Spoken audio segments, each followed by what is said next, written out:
Good morning. We have Bitcoin recovering from a really bad weekend. Excuse me, earnings getting into third gear, and a whole lot more, so let's just stop wasting time on intros.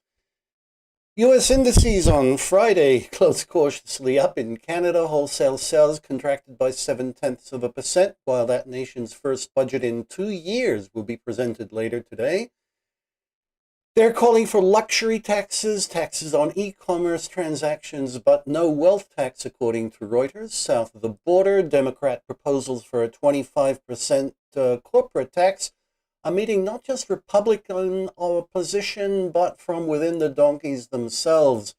Housing starts exceeded hopes in March with 1.74 million new units, a 19% increase on February. Europe was wall-to-wall green as trading closed last week, led by the DAX with an impressive 1.34% increase thanks to Thursday's impressive performance from Daimler. The euro reacted favorably to increased consumer inflation, the March CPI up to 1.3% year-on-year. Extended tax cuts are pushing house prices in Britain to record highs, and it's not stopping the market fervor. Shenzhen leads Asia up at 2.6% this morning. The Nikkei in New Zealand are the odd men out, down 0.3%.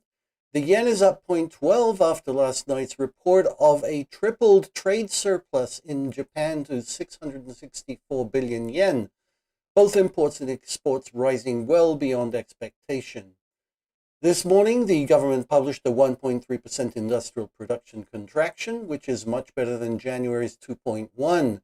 And China's President Xi Jinping announced overnight he'd be taking the nation to 11% reliance on solar and wind electricity by year's end.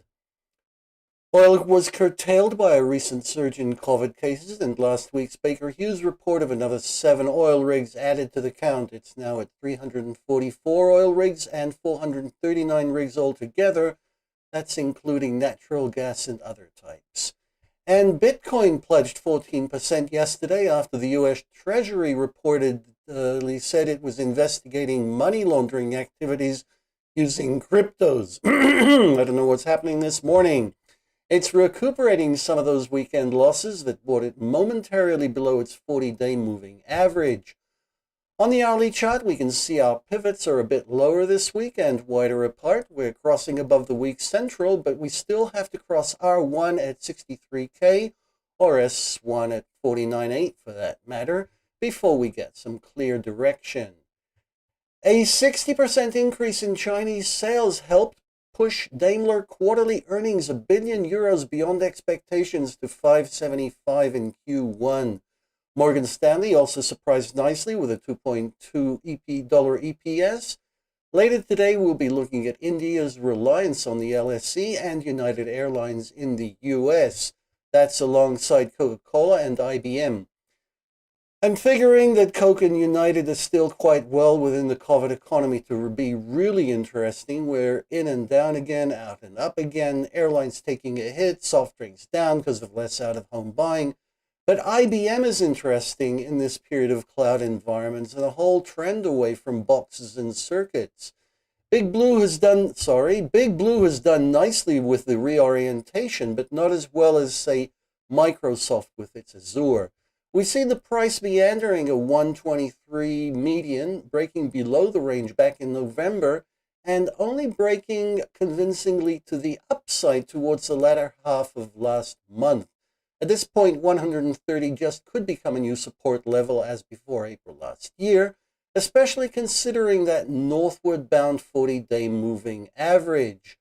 On the fundamental side, we're looking at a new product, Kinry, which is IBM's new managed information service, but there really isn't that much information, and besides, that's for next quarter.